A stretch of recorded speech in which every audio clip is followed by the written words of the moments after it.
guys notice how I just grew like an entire foot? I don't know if you saw that guy there, but they actually made me a custom stool for today. They did. I mean, I was very short, but this literally takes it to a whole new level. Let's just jump into it. I'd like to thank Dr. Conley for the kind introduction and the lengthy hug that I definitely needed.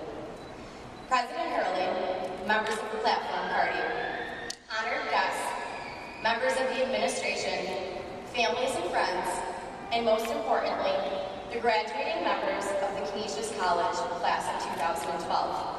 It is an honor to stand in front of you today and reflect back on 4 memorable years at Canisius College. Students of Canisius College, especially those that are graduating here today, are anything but typical. The actions we have taken, the commitments we have made, and our extensive involvement these past 4 years have demonstrated the true leader within each of us. Our time has been spent taking a full semester of challenging courses and rearranging our schedules so that we can study abroad in faraway countries.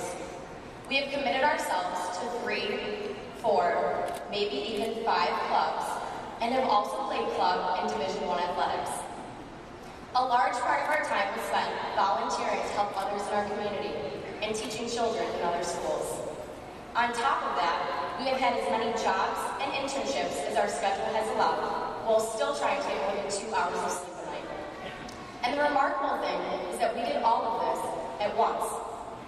We truly embody what it means to be men and women for and with others, living a life that enables us to not only find out about the world around us, but to also discover the world within each of us. We are the class that grew up connecting with one another through the internet. We found our roommates through groups on Facebook, shared news through Twitter, and met up for lunch by finding each other on Foursquare. Our college career has been documented through hundreds of shared pictures that can be looked back upon with the click of a mouse.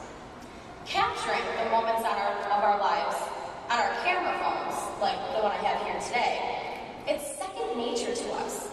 And you know what, considering that this is the last moment we will all share all together, I figured, why don't we take one last picture that we can all reflect back on? What do you say? Class of 2012, smile. Well, who am I kidding? I obviously want to be in the picture too. What do you say we take one more? Ready? 1, 2, 3. You know, as I was writing this speech, I was thinking to myself, why is it that we have 5,973 pictures on our Facebook page? Well, 5,975 once I upload the one that we just took together. And who is it that's in these pictures with us? They are not pictures with strangers or with acquaintances. They are pictures with the people that we have built and established relationships with over these past 4 years. One thing is for certain, none of us sitting here today would be remarkable if we did not have these relationships in our lives that have taught us so much. They have made each and every one of us into the people that we are today. Some of the first strong connections we made at Canisius were with the staff of the college. They have taught us that a friendly hello can turn an entire day around, and that our accomplishments are not only noticed, they are appreciated. You can see Gary Everett, Father Dugan, and Father Buckeye, among many other staff members, sitting front row at the basketball games, handing out high fives to players and spectators alike, constantly showing their support of us. We have built relationships with our professors.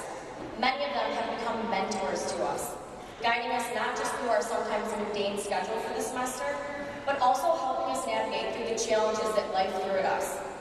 They helped land us our first internship that turned into our first full-time job, and were the first one to shout, "Congratulations," and give us a huge hug when they saw us in the hallway. We have developed bonds with our peers who share the same interests in clubs and activities as us. It was common to walk through the tunnels at 4 a.m. and see the Griffin staff adding the final touches to our weekly newspaper. Fresh paint was splattered on the walls of the poster on a daily basis, accompanied by the sound of laughter that echoed all the way to Dugan Hall.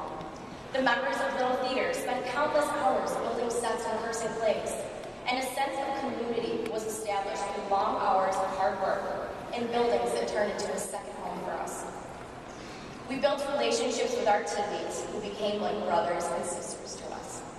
The Dembski Athletic Field, the Buffalo State Ice Hockey Arena, and the Kessler Athletic Center with its pools and its gymnasiums have all become havens of successful Griffin pride. Our teammates have given us an outlet for stress relief when we needed them the most, and a reason to push ourselves and to never give up. A family was formed through a common interest, and a lifetime of memories was formed with it. Many of us have built irreplaceable friendships with roommates and housemates, while others have built strong family relationships while commuting from home. Our roommates taught us how to do laundry for the first time, and how to live on macaroni and cheese and ramen noodles. They were the ones who turned to us as we stood outside Frisch Hall at 3 o'clock in the morning and yelled at us when they said, "I told you that you shouldn't have put that popcorn in the microwave for 9 minutes," as the fire truck pulled into the parking lot. These friendships gave us endless hours of remember when conversation that we can hold on to forever.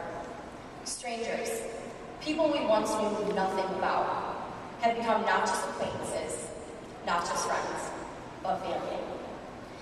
Each of us will carry these relationships wherever we go. Whether we keep that love in our hearts, share it through conversation, look back on it through photographs like the ones we took here today, or belt it out through songs like the motto that became the mantra for our class and our live in the moment attitude. It doesn't matter the outlet in which we keep these memories and love alive, just as long as we embrace it. I have found that you typically don't realize the logic of why things have been brought into your life until they have left. Life is both deceptive and beautiful in that way, hiding from us things that we so strongly wish we understood. The one thing about life that is certain, however, is that you can carry what you love wherever you go. People, passions, and places like Canisius may all change and take a different form, but if you love and believe in them enough, they can stay with you. That is why Canisius has been brought into our lives, to give us the loves that we've acquired and the people that we will never forget. While our time here at Canisius may be coming to an end, these relationships that we have formed will stay with us forever. The men and women sitting here today in their caps and gowns will never be remembered as typical. We will be remembered as a class that always put others before ourselves, that gave 110% to each and every commitment we made, and exuded confidence and compassion each step of the way. We have allowed this chapter of our lives to make us remarkable, and I could not have asked for a more rewarding journey with a more genuine group of people. So to the Canisius College class of 2012, congratulations. We finally made it. Thank you.